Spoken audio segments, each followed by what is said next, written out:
Notre planète est confrontée à une crise sans précédent, la propagation incessante des espèces envahissantes. Ces envahisseurs, qu'il s'agisse de plantes ou d'animaux, perturbent des écosystèmes fragiles dans le monde entier. Ils menacent la faune indigène, nuisent à la santé humaine et perturbent les économies. Il est crucial de comprendre le problème des espèces envahissantes afin de protéger la biodiversité de notre planète. Les espèces envahissantes ne respectent pas les frontières. Elles parcourent le globe, souvent aidées par les activités humaines. Parfois, ces introductions sont accidentelles. D'autres fois, elles sont intentionnelles, avec des conséquences imprévues. Une fois établies, les espèces envahissantes peuvent rapidement dominer de nouveaux environnements. Les conséquences de ces invasions sont considérables. Les espèces envahissantes entrent en compétition avec les plantes et les animaux indigènes pour les ressources. Elles peuvent altérer les habitats, les rendant impropres à la vie indigène. Dans certains cas, elles peuvent même conduire à l'extinction d'espèces indigènes. La lutte contre les espèces envahissantes est un défi mondial. Nous devons comprendre les menaces que représentent ces envahisseurs.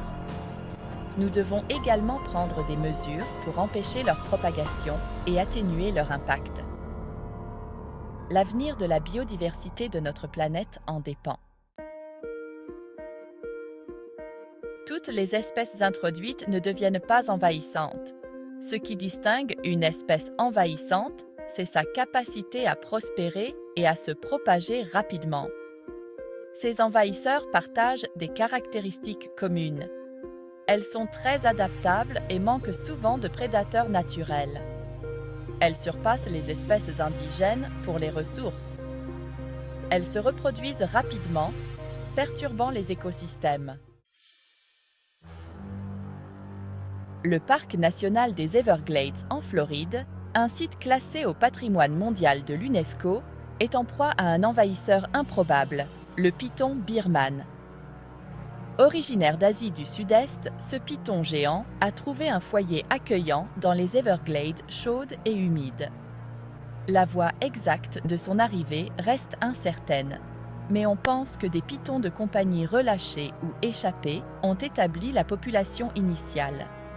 Ces pythons, dont certains atteignent plus de 6 mètres de long, sont des prédateurs au sommet de la chaîne alimentaire, dotés d'un appétit vorace. Leur présence a eu un impact dévastateur sur la faune indigène. Les populations de mammifères des Everglades, notamment les lapins, les ratons laveurs et même les lynx roux, ont chuté depuis l'arrivée du python. La capacité des pythons à consommer des proies beaucoup plus grosses qu'eux a perturbé la chaîne alimentaire naturelle. Les efforts déployés pour contrôler la population de pythons se sont avérés difficiles. Les programmes de piégeage et de chasse n'ont eu qu'un succès limité. La coloration cryptique des pythons et leur capacité à se camoufler les rendent difficiles à détecter dans la végétation dense des Everglades. Le poisson-lion, avec son apparence frappante et ses épines venimeuses, est un poisson d'aquarium populaire. Cependant, sa beauté cache une menace dangereuse pour les écosystèmes marins de l'océan Atlantique. Originaire de la région Indo-Pacifique, le poisson-lion s'est imposé comme une espèce envahissante très prospère. On pense que l'introduction du poisson-lion dans les eaux atlantiques est liée au commerce des aquariums, avec des rejets accidentels ou intentionnels dans la nature. En l'absence de prédateurs naturels dans l'Atlantique, la population de poissons-lions a explosé. Les poissons-lions sont des prédateurs voraces qui consomment une grande variété de poissons et d'invertébrés. Leur frénésie alimentaire a un effet domino sur les écosystèmes des récifs coralliens. En décimant les populations de poissons herbivores, les poissons-lions contribuent indirectement à la prolifération des algues, qui peuvent étouffer les récifs coralliens.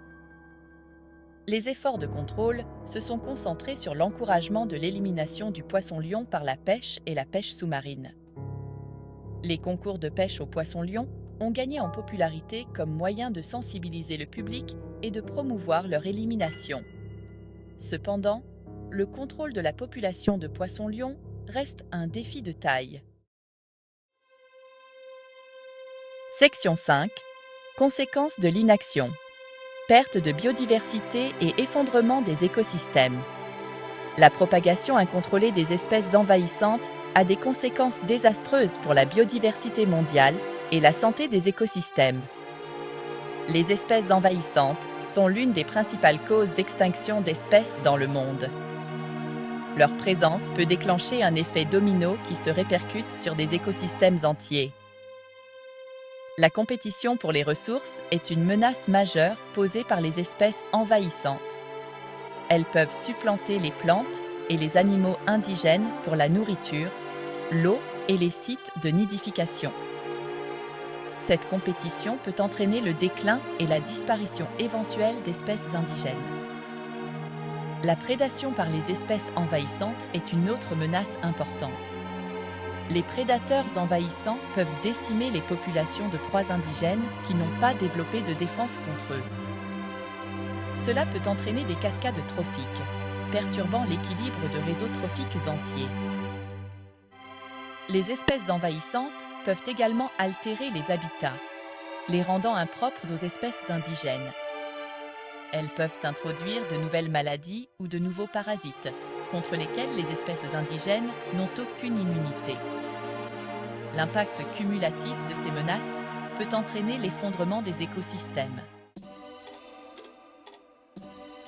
Section 6. Combattre l'invasion, stratégie de contrôle et de gestion. Relever le défi des espèces envahissantes exige une approche multiforme. Des stratégies de contrôle et de gestion efficaces sont essentielles. La prévention est le moyen le plus rentable. Cela comprend des contrôles stricts aux frontières et des réglementations. L'éducation du public est également cruciale. La détection précoce et une intervention rapide sont essentielles. Cela implique la surveillance des nouvelles arrivées. Des mesures d'intervention rapide peuvent être mises en œuvre. Les efforts de contrôle peuvent impliquer une combinaison de méthodes. Section 7. L'union fait la force, le pouvoir de la collaboration. La lutte contre les espèces envahissantes est un défi mondial qui exige collaboration et coopération entre les gouvernements, les organisations de conservation, les chercheurs et les communautés locales. Aucune entité ne peut à elle seule résoudre ce problème.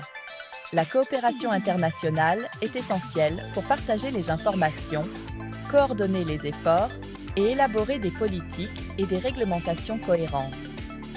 Il s'agit notamment de partager les meilleures pratiques en matière de prévention, de contrôle et de gestion des espèces envahissantes. La collaboration entre les scientifiques et les chercheurs est cruciale pour faire progresser notre compréhension de la biologie, de l'écologie et des impacts des espèces envahissantes. Ces connaissances sont essentielles à l'élaboration de stratégies de contrôle et de gestion efficaces. Les communautés locales jouent un rôle essentiel dans la détection précoce et la surveillance. Les initiatives de sciences citoyennes peuvent inciter le public à signaler les observations d'espèces envahissantes, fournissant ainsi des données précieuses aux chercheurs et aux gestionnaires. Section 8. Un appel à l'action. Protéger notre patrimoine naturel. La menace que représentent les espèces envahissantes est réelle et croissante. Nous sommes à la croisée des chemins. En comprenant le problème, en soutenant les efforts de conservation et en plaidant en faveur de mesures proactives, nous pouvons contribuer à protéger la biodiversité de notre planète pour les générations futures. Soutenez les organisations qui se consacrent à la conservation. De nombreuses organisations travaillent sans relâche pour lutter contre les espèces envahissantes et protéger la biodiversité. Soutenez leurs efforts par des dons ou en leur offrant votre temps. Plaidez en faveur de politiques plus strictes. Contactez vos élus et exhortez-les à soutenir les politiques qui s'attaquent aux problèmes des espèces envahissantes, telles que l'augmentation du financement de la recherche, de la prévention et de la lutte. Soyez un voyageur responsable. Lorsque vous voyagez, Soyez conscient de votre impact potentiel sur les écosystèmes. Nettoyez soigneusement votre équipement pour éviter de propager des espèces envahissantes. La lutte contre les espèces envahissantes est une lutte pour l'avenir de notre planète. En travaillant ensemble, nous pouvons faire la différence. Agissons maintenant pour protéger notre patrimoine naturel de ces envahisseurs silencieux. Traduction française. Alors que nous terminons notre exploration des défis posés par les espèces envahissantes, il est clair que la lutte contre ces menaces n'est pas seulement une tâche pour les scientifiques et les décideurs, c'est un effort collectif qui nécessite l'implication de chacun. L'engagement des communautés peut être une force puissante pour lutter contre les espèces envahissantes. Les communautés locales peuvent participer à la surveillance et au signalement des observations, ce qui facilite la détection précoce et les interventions rapides. Les programmes de sciences citoyennes, où des bénévoles collectent des données et rapportent leurs découvertes, jouent un rôle crucial dans le suivi de la propagation des espèces envahissantes et dans l'élaboration de stratégies de gestion. L'éducation et la sensibilisation sont tout aussi importantes. En nous informant et en informant les autres sur l'impact des espèces envahissantes, nous pouvons faire des choix éclairés qui contribuent à protéger nos écosystèmes. Les écoles, les groupes communautaires et les organisations locales peuvent organiser des ateliers et des séances d'information pour diffuser les connaissances et encourager les comportements proactifs. Les amateurs de jardinage peuvent contribuer en choisissant des plantes indigènes pour leur jardin, ce qui réduit le risque d'introduire des espèces envahissantes. Participer aux efforts de nettoyage locaux et aux projets de restauration des habitats peut également aider à restaurer la biodiversité indigène et à créer des écosystèmes résilients. Enfin, le plaidoyer est un outil puissant. En soutenant les politiques qui visent à contrôler et à gérer les espèces envahissantes, et en exhortant nos représentants à donner la priorité à la protection de l'environnement, nous pouvons apporter un changement systémique. Ensemble, nous pouvons faire la différence. En agissant individuellement et en travaillant collectivement, nous pouvons protéger notre patrimoine naturel et assurer une planète saine pour les générations futures. Merci de nous avoir rejoints dans ce voyage important. N'oubliez pas que chaque petite action compte. Restez informés, restez impliqués et, ensemble, protégeons notre monde. N'oubliez pas de vous abonner, d'aimer et d'appuyer sur l'icône en forme de cloche pour rester au courant du contenu plus pertinent d'EcoPulse. À la prochaine vidéo.